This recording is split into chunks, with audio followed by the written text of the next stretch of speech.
SDV news కి స్వాగతం. ముందుగా ముఖ్యాంశాలు.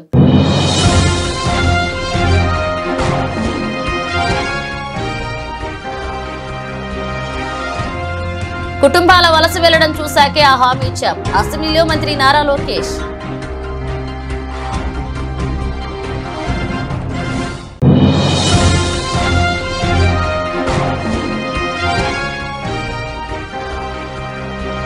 కూటమి ప్రభుత్వం అసమర్థ పాలనపై సిఐటియు ఆధ్వర్యంలో మహాధర్నా. ఆప్కాస్ ఉద్యోగులను రద్దు చేయకూడదని డిమాండ్.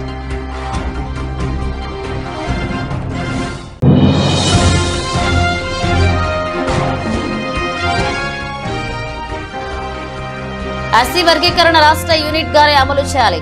ప్రభుత్వాన్ని డిమాండ్ చేసిన ఉసురుపాటి బ్రహ్మయ్య మాదిగ.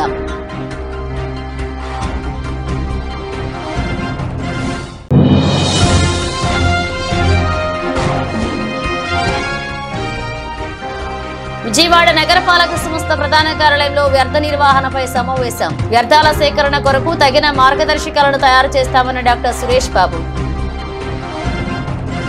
ఆలూరు ఆదోనిలో యువగళం పాదయాత్ర కొనసాగుతున్న సమయంలో కుటుంబాలు మూకుముడిగా వలసలు వెళ్లడం చూశారని, అవన్నీ చూశాక ఇరిగేషన్, లిఫ్ట్ ఇరిగేషన్ ప్రాజెక్టులు పూర్తి చేసి సాగు తాగునీరు ఇస్తామని హామీ ఇచ్చారని మంత్రి నారా లోకేష్ వెల్లడించారు. అసెంబ్లీలో మంత్రి లోకేష్ మాట్లాడుతూ నంద్యాల తర్వాత కర్నూలులో పాదయాత్ర చేశారని, ఈ రెండు ప్రాంతాల మధ్య ఎంతో వ్యత్యాసం కనిపించిందన్నారు. కర్నూలు జిల్లాలో మారుమూల ప్రాంతాలకు కూడా సాగు తాగునీరు అందించడమే తమ లక్ష్యమని స్పష్టం చేశారు. ఈ విషయమై ఉప ముఖ్యమంత్రి పవన్ కళ్యాణ్ తో 2 సార్లు చర్చించినట్లుగా అసెంబ్లీ వేదికగా చెప్పారు. స్థూల నమోదు నిష్పత్తి అక్షరాస్యతతో కర్నూలు వెనుకబడి ఉందనేది ఎవరూ కాదనలేని వాస్తవమని అన్నారు ఆయన. అందుకే రాబోయే డిఎస్సిలో కర్నూలుకు ఎక్కువ మంది ఉపాధ్యాయులు రాబోతున్నారని తెలిపారు. విద్యార్థులకు ఆపార్ ఐడిని కేంద్రం తప్పనిసరి చేస్తుందన్నారు. కేజీ నుండి పీజీ వరకు ఒక కంట్రోల్ రూమ్ పెట్టి విద్యార్థులకు ట్రాక్ చేస్తామని వెల్లడించారు. ఇందుకు అవసరమైన ఐటీ ఇన్ఫ్రాస్ట్రక్చర్ ను తయారు చేస్తున్నామని తెలిపారు. ఒక్క డ్రాప్ అవుట్ కూడా ఉండకూడదనే లక్ష్యంతో ముందుకు సాగుతున్నామని తెలిపారు. అధ్యక్ష, ఇది దయచేసి గౌరవ సభ్యులందరూ ఫాలో అవ్వాల్సిన ఇష్యూ. పార్థసారథి గారు మంచి ప్రశ్న వేశారు. అధ్యక్ష, నేను యువగలం పాదయాత్ర చేసినప్పుడు, ఆలూరు ఆదోని ఈ ప్రాంతంలో పాదయాత్ర చేసినప్పుడు నేను స్వయంగా చూశాను అధ్యక్ష. వలసలుగా ఉద్యోగాలు, ఉపాధి కోసం కుటుంబాలు వెళ్తాం అధ్యక్ష. నేను ఇప్పుడు కూడా బాగా గుర్తారు అధ్యక్ష. బొలెరో ఆపి నేను చూస్తే కింద ఆడవాళ్ళు ఉన్నారు, పైన ఒక చెక్కేసి దానిపైన మగవాళ్ళు కూర్చున్నారు. అంటే ఎండకి ఆడవాళ్ళు ఇబ్బంది పడతారు. నేను లెక్క పెట్టినంత వరకు 200 బండ్లు ఒకే రోజు నేను నడుస్తూ వెళ్తుంటే ఒక రోజు 200 బండ్లు నన్ను దాటుకుని వెళ్ళాయి అధ్యక్ష. నాకు ఇప్పుడు కూడా బాగా గుర్తు, అక్కడ నేను హామీ ఇచ్చాను ఇరిగేషన్, లిఫ్ట్ ఇరిగేషన్ ప్రాజెక్ట్ కానీ, అది నేను కేబినెట్ మీటింగ్లో కూడా చర్చించాము. అది తప్పనిసరిగా చేసి సాగునీరు కర్నూలు పార్లమెంట్కి అందజేసే బాధ్యత ఎన్డీఏ ప్రభుత్వం తీసుకుంటుంది. గౌరవ ఇరిగేషన్ శాఖ మంత్రి గారు ఇక్కడనే ఉన్నారు, ఆయన కూడా తెలుసు, మేము చాలాసార్లు మాట్లాడుకున్నాం. వాస్తవంగా అధ్యక్ష, నంద్యాలలో పాదయాత్ర చేస్తే నంద్యాల తర్వాత కర్నూలుకి వచ్చా, తెలిసిపోయింది అధ్యక్ష. ఈ పార్లమెంట్ నుంచి ఆ పార్లమెంట్కి వచ్చా నాకు అర్థమైపోయింది. స్టాక్ డిఫరెన్స్ ఉంది రెండింటి మధ్యన. సో నేను స్వయంగా చూశాను. ఇది చాలా సీరియస్ ఇష్యూ, దాంట్లో ఎలాంటి సందేహం లేదు. ముందరగా మీరు అన్నట్టు సాగునీరు తాగునీరు అందజేయాలనేది మేము లక్ష్యంగా తీసుకున్నాం. గౌరవ ఉప ముఖ్యమంత్రి గారు పవన్ అన్న కూడా నేను 2-3 సార్లు ఇష్యూ చెప్తాం కూడా జరిగింది. అది ఫస్ట్ ఇష్యూ. రెండోది, ఇప్పుడు పార్థసారథి గారు అన్నారు, గ్రాస్ ఎన్రోల్మెంట్ రేషియో కానివ్వండి, లిటరసీ రేట్ కానివ్వండి, డ్రాప్ అవుట్ కూడా చూస్తే అన్నిట్లో కర్నూలు జిల్లా కర్నూలు పార్లమెంట్ వెనుకబడి ఉంది. అది వాస్తవం, దాంట్లో ఎలాంటి సందేహం లేదు. అందుకే మీరు ఈసారి చూస్తే డిఎస్సిలో రిక్రూట్మెంట్లో పెద్ద ఎత్తున కర్నూలుకే ఉపాధ్యాయులు రాబోతున్నారు అధ్యక్ష. చాలా సీరియస్గా తీసుకుంటున్నాను నేను. అది ఫస్ట్. రెండోది, అపార్ ఐడి అని కేంద్ర ప్రభుత్వం ఇప్పుడు స్లోగా మ్యాండేట్ చేస్తున్నారు. అంటే పిల్లలకి జీవితాంతం ఒక ఐడి వచ్చేస్తుంది, ఆధార్కి ఇంటిగ్రేట్ చేసి ఒక ఐడి వస్తుంది. సో కేజీ నుంచి పీజీ వరకు అదే ఐడి వాళ్ళతో ట్రావెల్ అవుతుంది. సో ఇప్పుడు మేము మాట్లాడుకున్నది ఏంటంటే, అపార్ ఐడి ద్వారా మేము ట్రాక్ చేద్దాం. ఒక కంట్రోల్ రూమ్ పెట్టి ట్రాక్ చేసి పిల్లలు ఎక్కడున్నారు, ఒక వారం పాఠశాలకు రాకపోతే ఎందుకు రావట్లేదు, ఎక్కడికి వెళ్ళారు ఈ పిల్లలు అనేది ఇప్పటి నుంచి ట్రాక్ చేద్దాం. సో ఆ ఐటీ ఇన్ఫ్రాస్ట్రక్చర్ మొత్తం మేము తయారు చేస్తున్నాం. ఎడ్యుకేషన్ పైన ఎటుకో షార్ట్ డిస్కషన్ ఇన్ డీటెయిల్ వెళ్ళిపోతే ట్రాక్ చేసి ఒక్కరు కూడా డ్రాప్ అవుట్ అవ్వకూడదు. ఇక్కడ 2 విషయాలు. ఒకటి, మీరు అన్నట్టు హాస్టల్ చాలా లిబరల్గా వాడేసాం. మీరు ప్రశ్న అడిగారో లిబరల్గా చెప్పాం. మీరు అన్నట్టు బ్రేక్ఫాస్ట్, లంచ్, డిన్నర్ ఇక్కడ హాస్టల్ వసతులు లేవు, అది వాస్తవం, అందరు తెలిసిన విషయం. కానీ మేము ఆలోచించే 2 విషయాలు. ఒకటి, ఇప్పుడున్న సంక్షేమ హాస్టల్స్ ఎట్లా బలోపేతం చేయాలి. ఒక భాగం అయితే వలసలుగా వెళ్తారు అధ్యక్ష. ప్రధానంగా వాళ్ళందరూ మిర్చి సమయంలో ఇక్కడికి వచ్చి గుంటూరులో ఎక్కువ శాతం మంది ఇక్కడ ఉంటారు. సో వాళ్ళు ఇక్కడికి వచ్చినప్పుడు ఇక్కడ అడ్మిషన్స్ ఇవ్వచ్చా, దాని విధి విధానాలు ఏంటి? కూటమి ప్రభుత్వం ఇచ్చిన హామీలను నెరవేర్చకపోగా ఉద్యోగుల పట్ల మోసపూరితంగా వ్యవహరించడం పట్ల నిరసన తెలుపుతూ ఉద్యమాలకు శ్రీకారం తెలిపింది. విజయవాడలోని ధర్నా చౌక్ వద్ద సిఐటియు ఆధ్వర్యంలో మున్సిపల్ కార్పొరేషన్ పలు విభాగాల ఉద్యోగులు మరియు కార్మిక యంత్రాంగం, మున్సిపల్ కార్పొరేషన్ వర్కర్లు and employees union, engineering workers, vehicle depot వర్కర్లు, కార్పొరేషన్ పార్క్ వర్కర్లు యూనియన్ల సంయుక్తంగా కూటమి ప్రభుత్వం అసమర్థ పాలనపై కలిసి మహాధర్నా చేపట్టింది. ఏపీ మున్సిపల్ అండ్ వర్కర్లు ఎంప్లాయీస్ ఫెడరేషన్ రాష్ట్ర ప్రధాన కార్యదర్శి కె ఉమామహేశ్వరరావు మీడియాతో మాట్లాడుతూ ఆప్కాస్ ఉద్యోగులను రద్దు చేయకూడదని, కార్మికులను ప్రైవేట్ ఏజెన్సీలకు తాకట్టు పెట్టకూడదని, మున్సిపల్ ఉద్యోగులను పర్మనెంట్ చేయాల్సిందిగా ఏపీ మున్సిపల్ వర్కర్లు అండ్ ఎంప్లాయీస్ యూనియన్ కూటమి ప్రభుత్వాన్ని డిమాండ్ చేస్తుందన్నారు. గత ఫిబ్రవరి 6వ తేదీన జరిగిన రాష్ట్ర మంత్రివర్గ సమావేశంలో ఆప్కాస్ రద్దు చేయాలని, ప్రైవేట్ ఏజెన్సీలకు మున్సిపల్ కార్పొరేషన్ ఉద్యోగాలను అప్పగించాలని కూటమి ప్రభుత్వం నిర్ణయించుకుందని తెలిపారు. కూటమి ప్రభుత్వం తీసుకున్న ఈ నిర్ణయాన్ని ఏపీ మున్సిపల్ వర్కర్లు యూనియన్లు వ్యతిరేకిస్తున్నాయన్నారు. గత ప్రభుత్వంలో అవుట్ సోర్సింగ్ ఉద్యోగాలను, కార్మికుల ఉద్యోగాలను పర్మనెంట్ చేయకపోయినా కూడా ఆప్కాస్ ప్రతిపాదనతో కార్మికులు తమ కష్టం చేసుకున్నారన్నారు. ఈఎస్ఐ, పిఎఫ్ 1వ తారీఖు జీతాలు తీసుకుంటూ సంతోషంగా పనిచేసుకుంటున్న పరిస్థితి ఆనాడు వైసీపీ ప్రభుత్వం కల్పించిందన్నారు. కె ఉమామహేశ్వరరావు, రాష్ట్ర ప్రధాన కార్యదర్శి, AP municipal workers and employees federation CITU అనుబంధ సంఘం. మున్సిపల్ ఇంజనీరింగ్ కార్మికులు, water supply, street lighting, town planning, computer ఆపరేటర్లు, ఫిట్టర్లు, మెకానిక్లు, పార్కుల్లో పనిచేసే కార్మికులు, వెటర్నరీ కార్మికులు, రకరకాల విభాగాల్లో పనిచేసేవాళ్ళు 13,000 మంది ఉన్నారు. ఈ 13,000 మందికి గత 6 సంవత్సరాలుగా జీతాలు పెంచలేదు. 15,000, 18,500 రూపాయలతోటి ఈ కార్మికులు అవస్థలు పడుతూ ఉన్నారు. మా అవస్థలు తీర్చమని గత 17 రోజుల సమ్మె సందర్భంగా ప్రభుత్వాన్ని కోరితే ప్రభుత్వం జీతాల పెంపు కోసం 9 మంది అధికారులతో కమిటీ వేశారు.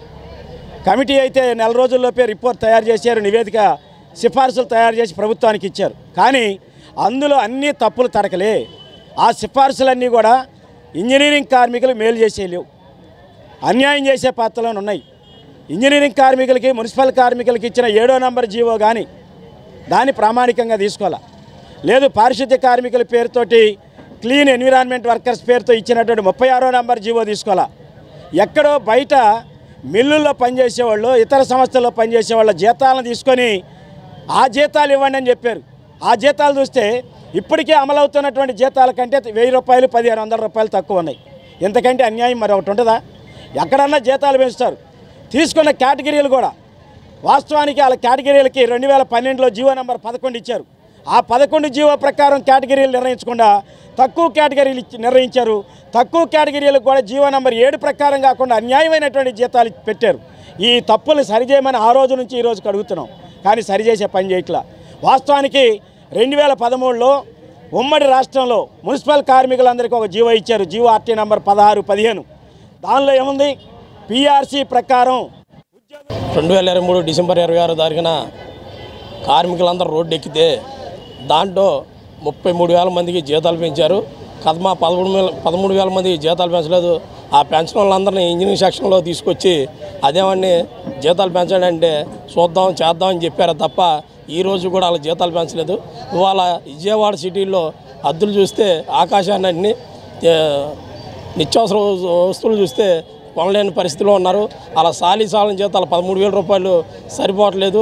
అందుకనే ఈ ప్రభుత్వమే సరే, కూటమి ప్రభుత్వం వచ్చిన తర్వాత 12వ పిఆర్సీ గురించి అడుగుతున్నా కూడా పిఆర్సీ వేయట్లేదు.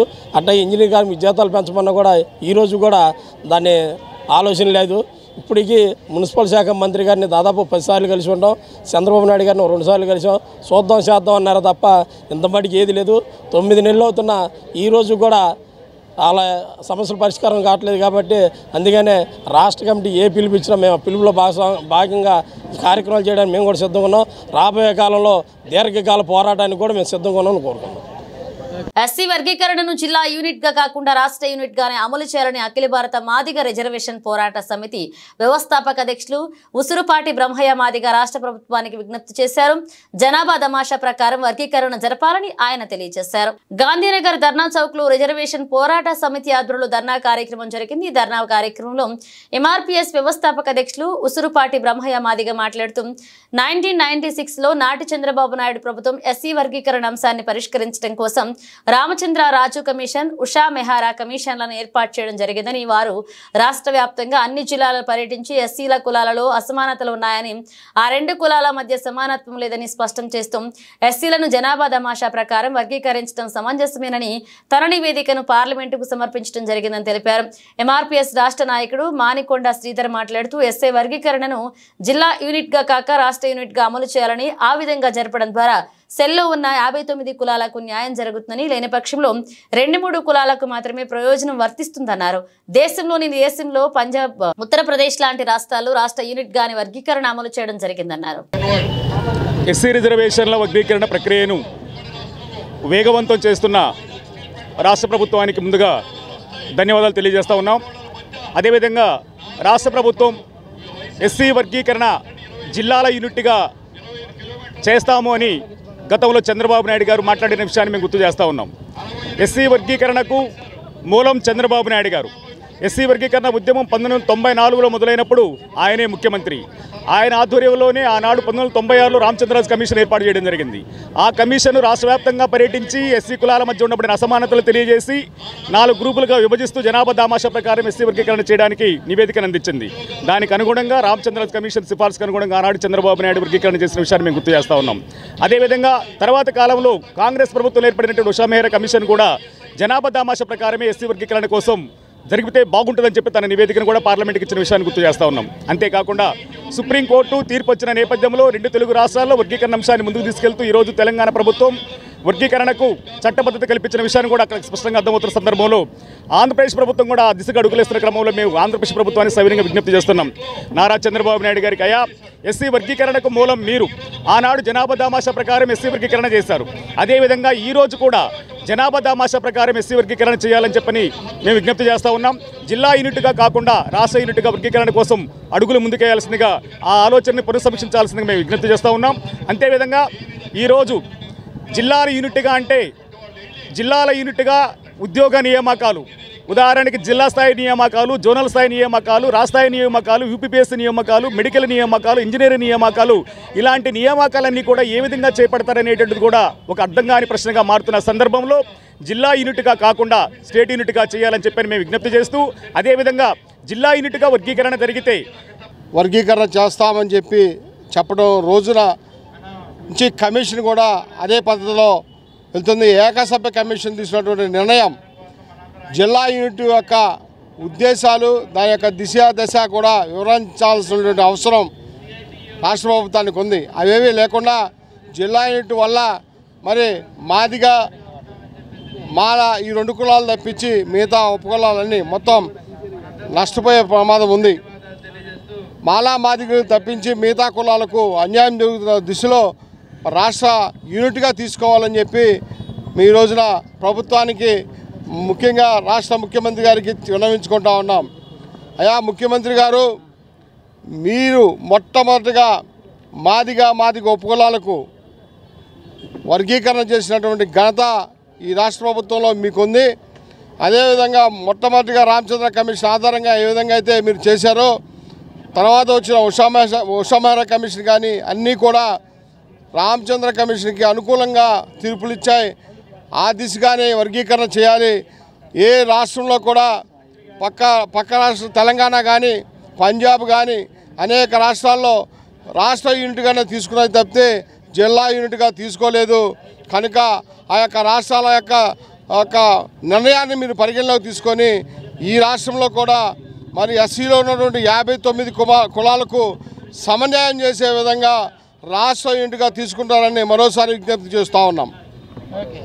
జనసేన పార్టీ బలోపేతానికి ప్రతి ఒక్క జన సైనికుడు అవిశ్రాంత కృషి చేయాలని జనసేన పార్టీ రాష్ట్ర ప్రధాన కార్యదర్శి ఎంఎస్ఎంఈ చైర్మన్ తమ్మిరెడ్డి శివశంకర్ పేర్కొన్నారు. అన్ని వర్గాల వారికి సమన్యాయం జరగాలన్నదే జనసేన పార్టీ సిద్ధాంతమని వెల్లడించారు. పార్టీ ఆశయాలకు అనుగుణంగా జన సైనికులు పనిచేయాల్సిన అవసరం ఎంతైనా ఉందన్న అభిప్రాయాన్ని వ్యక్తం చేశారు. జనసేన పార్టీ సీనియర్ నాయకులు అజయ్ వర్మ ఠాగూర్ ఆధ్వర్యంలో మధ్యల రామకృష్ణ అతని మిత్ర బృందం జనసేన పార్టీలో చేరారు. భవానీపురంలోని ఇందిరా ప్రియదర్శిని కాలనీలోని విఎంసి కళ్యాణ మండపంలో జరిగిన ప్రత్యేక కార్యక్రమంలో పార్టీలో జాయిన్ అయ్యారు.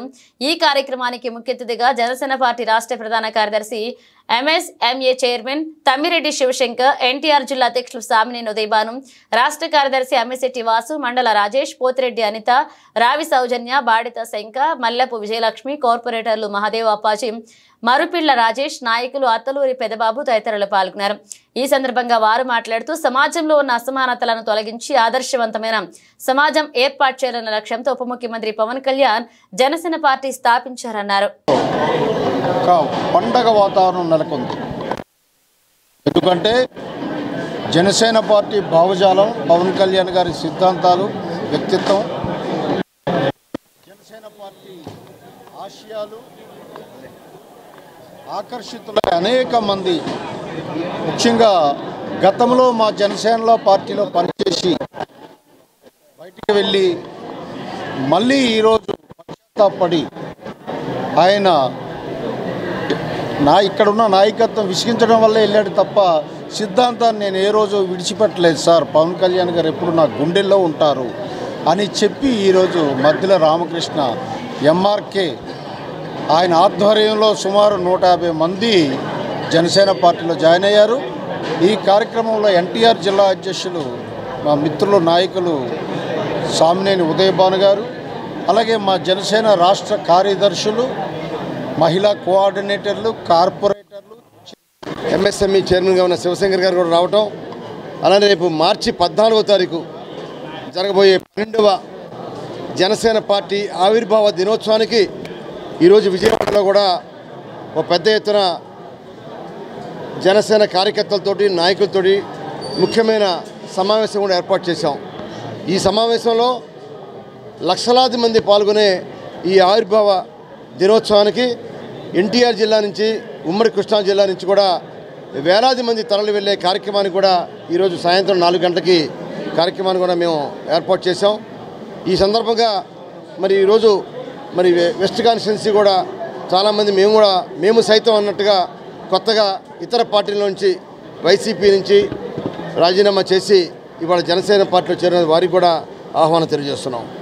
రాబోయే రోజుల్లో మరి ఇవాళ శివశంకర్ గారు చెప్పినట్టుగా తప్పకుండా పవన్ కళ్యాణ్ గారి నేతృత్వంలో రాష్ట్రంలోనే కాదు దేశంలో కూడా జనసేన పార్టీ ఒక ప్రధానమైన భూమిక పోషిస్తుందని చెప్పి మేము తెలియజేస్తున్నాం. ఈరోజు నేను మరి వైఎస్ఆర్ కాంగ్రెస్ పార్టీని వీడి నాకున్నంటి ఎస్టీ కార్పొరేషన్ ట్రైకార్ డైరెక్టర్గా నేను రాజీనామా చేసి మరి జనసేన పార్టీలో మరి పెద్దలు ఎంఎస్ఎంఈ చైర్మన్, పార్టీ ప్రధాన కార్యదర్శి, అంబేద్కర్ భావాజాల మహానుభావుడు శివశంకర్ గారి, తమ్మిరెడ్డి శివశంకర్ గారి ఆధ్వర్యంలో మరి ఉదయభాను గారి సమక్షంలో అనేక మంది కార్యకర్తలు, మన జనసేన పార్టీ నాయకుల సమక్షంలో ఈరోజు పెద్ద ఎత్తున 300 మందితో జాయినింగ్ జరగడం జరిగింది. ఈ కార్యక్రమానికి మరి ఒక నియోజకవర్గం నుంచి, అన్ని డివిజన్ల నుంచి మరి పెద్ద ఎత్తున వేలాది మంది ప్రజలు, నాయకులు, కార్యకర్తలు అందరూ విచ్చేసి ఇక్కడికి చాలా సంతోషంగా ఉంది. మరి పవన్ కళ్యాణ్ గారు ఆయన యొక్క సిద్ధాంతాలు, యువ పారిశ్రామికవేత్తలను ప్రోత్సహించడంలో కూటమి ప్రభుత్వం ముందుంటుందని విజయవాడ ఎంపీ కేశినేని శివరాజ్ తెలిపారు. అత్యాధునిక టెక్నాలజీతో బంగారాభరణాల నాణ్యతను తెలుసుకునే అందుకు ఎస్ఆర్పి గోల్డ్ వర్క్ షాప్ ను ఏర్పాటు చేయడం అభినందనీయమన్నారు.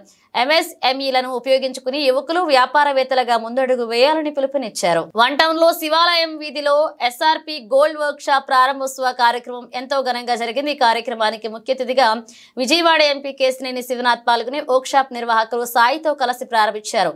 ఈ సందర్భంగా ఎంపీ శివనాథ్ మాట్లాడుతూ లేటెస్ట్ టెక్నాలజీతో హాల్ మార్క్ టెస్టింగ్ తో పాటు నూతన మోడల్స్ బంగారాభరణాలను వినియోగదారులకు అందించేందుకు వర్క్ షాప్ ఏర్పాటు చేయడం అభినందనీయమన్నారు.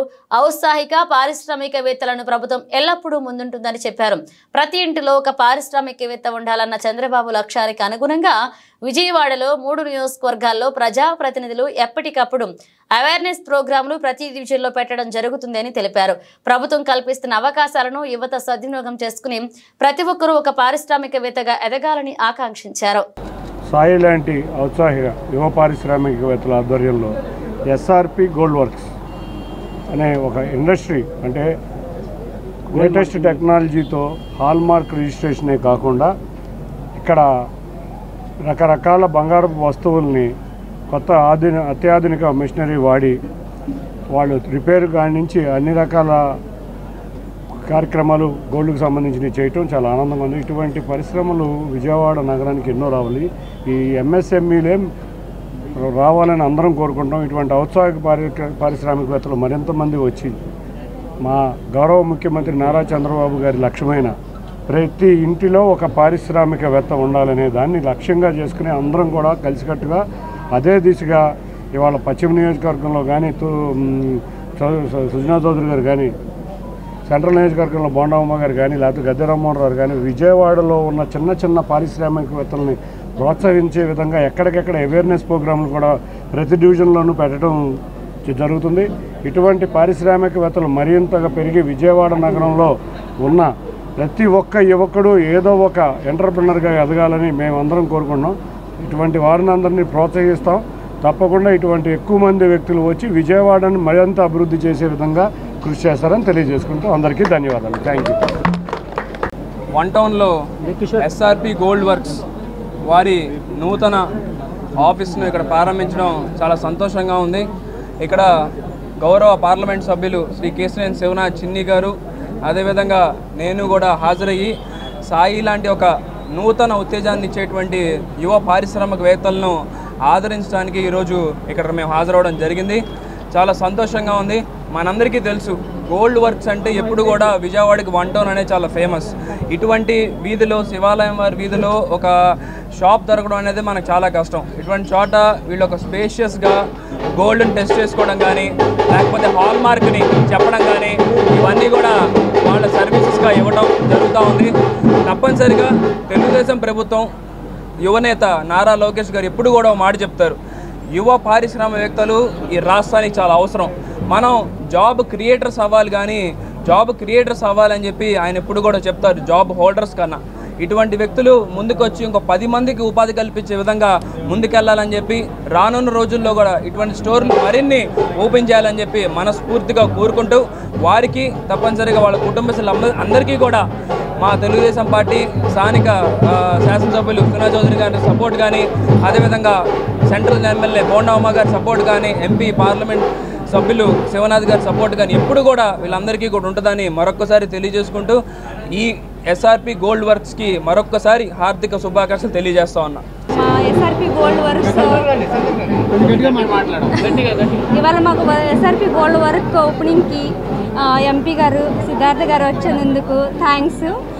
అసలు అనుకోలేదు ఆయన వస్తారని. షార్టేజ్లో ఆయన మాకు డేట్ ఇచ్చేసి ఇక్కడ వచ్చేసి బిజీ వర్క్లో కూడా వచ్చేసి మాకు మా అబ్బాయికి ఆశీర్వదించి ఇచ్చారు.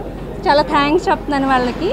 జనసేన పార్టీ ఎమ్మెల్సీ అభ్యర్థిగా కొణిదెల నాగబాబు నామినేషన్ వేశారు. రిటర్నింగ్ అధికారి వనితారాణికి నామినేషన్ పత్రాలు అందజేశారు నాగబాబు. ఎమ్మెల్యే కోట ఎమ్మెల్సీ అభ్యర్థిగా కొణిదెల నాగబాబు నామినేషన్ దాఖలు చేశారు. శుక్రవారం ఏపీ అసెంబ్లీలో ఎన్నికల రిటర్నింగ్ అధికారి వనితారాణికి నామినేషన్ పత్రాలను సమర్పించారు.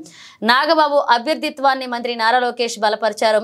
నాగబాబు నామినేషన్ దాఖల కార్యక్రమంలో మంత్రులు నారా లోకేష్, నాదెండ్ల మనోహర్, అనకాపల్లి ఎమ్మెల్యే కొండతాల రామకృష్ణ, బీజేపీ నేత విష్ణుకుమార్ రాజు, తాడేపల్లిగూడెం ఎమ్మెల్యే బొలిశెట్టి శ్రీనివాస్, పల్లా శ్రీనివాసరావు పాల్గొన్నారు.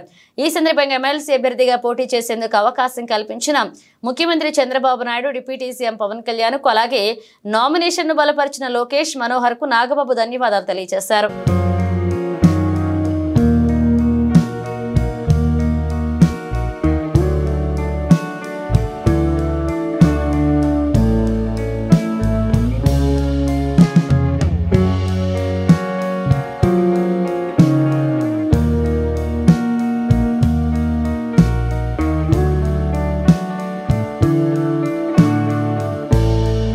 విజయవాడ నగరపాలక సంస్థ కమిషనర్ ధ్యానచంద్ర ఆదేశాల మేరకు ప్రధాన కార్యాలయంలో గల నూతన భవనంలోని మీటింగ్ హాల్లో in charge chief medical health officer doctor K Suresh Babu chicken, mutton, beef మరియు ఫిష్ షాపుల యాజమానులతో వ్యర్థ నిర్వహణపై సమావేశాన్ని చేపట్టారు. సమావేశంలో విజయవాడ నగరపాలక సంస్థ పరిధిలో గల మాంసపు షాపుల నుండి వచ్చే వ్యర్థాలను ప్రైవేట్ వ్యక్తులు సేకరించి వాటిని చేపల చెరువులకు వాడుతున్నారని, అలా చేస్తే ప్రభుత్వ ఉత్తర్వులు 56 animal husbandry dairy development and fisheries department ప్రకారం మాంసపు షాపుల వారు వ్యర్థాలను చేపల చెరువులకు వేయకూడదని ఆదేశాలు జారీ చేయగా ఆ వ్యర్థాల నిర్వహణ గురించి చర్చించారు.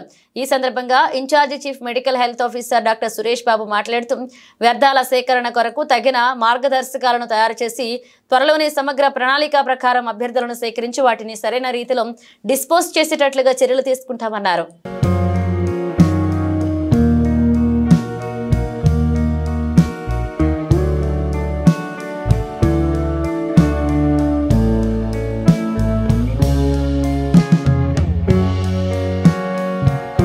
కూటమి ప్రభుత్వం ప్రతి నిమిషం ప్రజల కోసం పనిచేస్తుంటే వైసీపీ నాయకులు తట్టుకోలేక బురద చల్లే ప్రయత్నం చేస్తున్నారని ప్రభుత్వ బొలిశెట్టి శ్రీనివాస్ బొమ్మిడి నాయకర్లు మండిపడ్డారు. ప్రజలు 151 సీట్లు ఇస్తే పాలన చేతగా ప్రజలకు ద్రోహం చేసిన జగన్ నేడు కర్మ అనుభవిస్తున్నారని వ్యాఖ్యానించారు. వెలగపూడిలోని అసెంబ్లీ వద్ద మీడియాతో మాట్లాడిన నేతలు ప్రజల తీర్పును గౌరవించకుండా ప్రతిభవించి ఇష్టానురీతిగా మాట్లాడుతున్నారని ధ్వజమెత్తారు. వైసీపీ ఎమ్మెల్యేలకు ధైర్యం ఉంటే నియోజకవర్గ ప్రజల కోసం అసెంబ్లీకి వచ్చి మాట్లాడాలని హితవు పలికారు.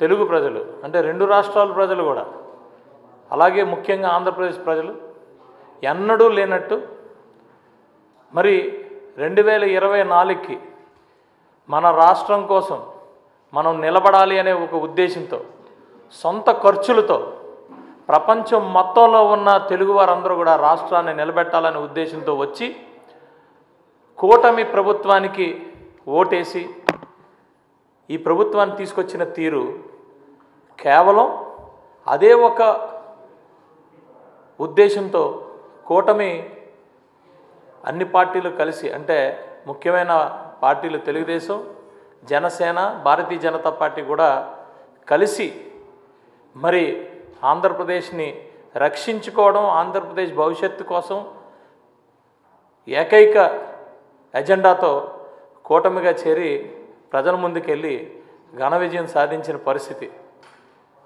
అయితే అన్ని పార్టీలు కలిసి రాష్ట్రాన్ని బాగు చేసుకుంటున్నప్పుడు నేను ఒక్కడనే పక్కన ఉన్నాను కాబట్టి నేనే అపోజిషను, నాకు అపోజిషన్ స్టేటస్ ఇవ్వాలి, ఏదేదో మాట్లాడుకుంటూ ఆయన ఏదో ప్రతి ఒక్క పరిస్థితి ఆయనే ఏదో హీరోలాగా, అసలు ఆయన తీరు, జగన్మోహన్ రెడ్డి తీరు చాలా అసహ్యంగా ఉంది. ఎంత అసహ్యంగా ఉందంటే, ఒక పార్టీ పెట్టిన తర్వాత ఆ పార్టీ ఎందుకు పెట్టాలి, ఒక రాజకీయ పార్టీకి కావాల్సిన లక్షణాలేంటి, ఒక రాజకీయ నాయకుడికి కావాల్సిన లక్షణాలేంటి అనేది పూర్తిగా చూసి ప్రజలందరూ కూడా, కేవలం ఆంధ్రప్రదేశ్ ప్రజలే కాదు దేశ ప్రజలందరూ కూడా అసహించుకునే పరిస్థితికి వచ్చేసారు. ప్రజలు 2024 ఎన్నికల్లో వైసీపీని ఓడించి ప్రతిపక్ష హోదా తీసేస్తే జగన్ హోదా అడగడం హాస్యాస్పదంగా ఉందని గన్నవరం ఎమ్మెల్యే ఆర్లగడ్డ వెంకట్రావు అన్నారు. అసెంబ్లీ మీడియా పాయింట్ వద్ద మాట్లాడిన ఆయన పవన్ కళ్యాణ్ గురించి ఎమ్మెల్యేకి తక్కువ అని దిగజారుడు మాటలు మాట్లాడితే ప్రజలు సహించరన్నారు. వైసీపీ నాయకులు వారి స్థాయి చూసుకుని విమర్శలు చేస్తే బాగుంటుందన్నారు. మంత్రి లోకేష్ విద్యా విధానంలో నూతన పోకడలు తీసుకొస్తున్నారని చెప్పారు. వైసీపీ హయాంలో ఎన్నో కంపెనీలు రాష్ట్రం నుంచి తరలి వెళ్లిపోయాయని గుర్తు చేశారు. చంద్రబాబు నాయుడు గారు ప్రతిపక్ష హోదా తీసేయడానికే ఈ శాసనసభ్యులు నలుగురిని తీసుకుంటున్నామని కానీ, ఆ రోజున గన్నవరం శాసనసభ్యుడిగా ఉన్న అతను తీసుకోవాల్సిన అవసరాన్ని కానీ, మాజీ ముఖ్యమంత్రి గారు మీరు స్వయంగా నాతో చెప్పారా చెప్పలేదా, నేను ఎప్పుడూ బయట పెడదామని అనుకోలేదు. కానీ చంద్రబాబు నాయుడు గారు ప్రతిపక్ష హోదా తీసేయడానికి విశాఖలో ఒక శాసనసభ్యుడిని, గుంటూరులో ఒక శాసనసభ్యుడిని, చీరాల శాసనసభ్యుడిగా పనిచేసిన ఆయన్ని 4 శాసనసభ్యులతో ఆగిపోవటం వల్ల, ఇంకో 2 రాకపోవటం వల్ల చంద్రబాబు నాయుడు గారు హోదా తీయలేకపోయారు. కానీ అలాగే జనసేనకు ఉన్న ఏకైక శాసనసభ్యుడు, పోనీ తీసుకునేదేదో తెలుగుదేశం వాళ్ళు తీసుకుని ప్రతిపక్ష హోదా పోకూడదామని ట్రై చేస్తాం వేరు. కానీ అసలు ఉన్న ఒకే ఒక శాసనసభ్యుడు రాపాక వరప్రసాద్ గారిని కూడా తీసుకుని పోవడం వాస్తవం కదా. పట్టుమని 2019 ఎన్నికలు జరిగినప్పుడు పట్టుమని 4 నెలలు కూడా ఆకుండా శాసనసభలో కూడా చంద్రబాబు నాయుడు గారి ప్రతిపక్ష హోదా తీసేయడానికి నలుగురిని తీసుకుంటే చాలని చెప్పి, కానీ నేను చేయట్లేదని చెప్పి తీసుకున్న మాట వాస్తవం కదా. 4 శాసనసభ్యులు అలాగే పార్టీ మారి ఆఖరి వరకు పదవిని అనుభవించారా అనుభవించలేదా? తెలుగుదేశం పార్టీ బీఫారం మీద గెలిచి గతంలో విడిపోయి ఇంకో పార్టీ వర్గం శాసనసభ్యులుగానో అలా ఉన్న పరిస్థితి మనం చూసాం తప్ప 1989 నుంచి రాజకీయాలు దగ్గరగా తెలుసు నాకు. కానీ ఇలా పార్టీ మారినాక అదే పార్టీలో కొనసాగటం, చంద్రబాబు నాయుడు గారు హోదా తీసేయడం దేవుడు ఎరుగు, కానీ అది తీయలేకపోయారు. ట్రై చేశారు, బట్ తీయలేకపోయారు. అప్పుడు 10% శాసనసభ్యులు ఉంటేనే ప్రతిపక్ష హోదా చంద్రబాబు నాయుడు గారికి ఉంటుందని, ఆ 10% శాసనసభ్యులను తగ్గించి 18 మంది ఉంటే ఉంటుంది, 17 మంది ఉంటే ఉండదని మీరు చేయని ప్రయత్నం లేదు. కానీ ఇవాళ ప్రజలు 2024 ఎన్నికల్లో గత ప్రభుత్వ హయాంలో భాష మీద దాడి కానీ అత్యంత తక్కువ అభివృద్ధి చేసిన మాట వాస్తవం కదా. దానికి ప్రజలు మిమ్మల్ని ముఖ్యమంత్రి హోదా తీసేసి, మీకున్న ముఖ్యమంత్రి హోదా తీసేసి కనీసం ప్రతిపక్ష హోదా కూడా ఇవ్వకుండా 10% ఆఫ్ సీట్స్ 17. బులెటిన్ ముగించే ముందు హెడ్లైన్స్ మరోసారి.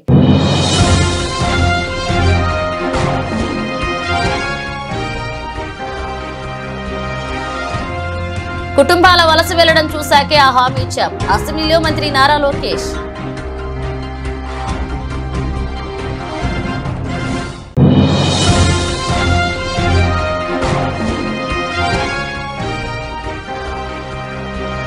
కూటమి ప్రభుత్వం అసమర్థ పాలనపై సిఐటియు ఆధ్వర్యంలో మహాధర్నా, ఆప్కాస్ ఉద్యోగులను రద్దు చేయకూడదని డిమాండ్.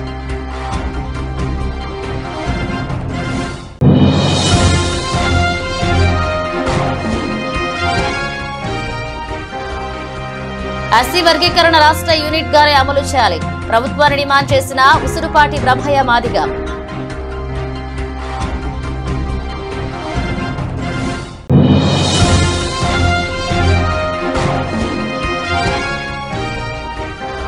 విజయవాడ నగరపాలక సంస్థ ప్రధాన కార్యాలయంలో వ్యర్థ నిర్వహణపై సమావేశం, వ్యర్థాల సేకరణ కొరకు తగిన మార్గదర్శకాలను తయారు చేస్తామన్న డాక్టర్ సురేష్ బాబు.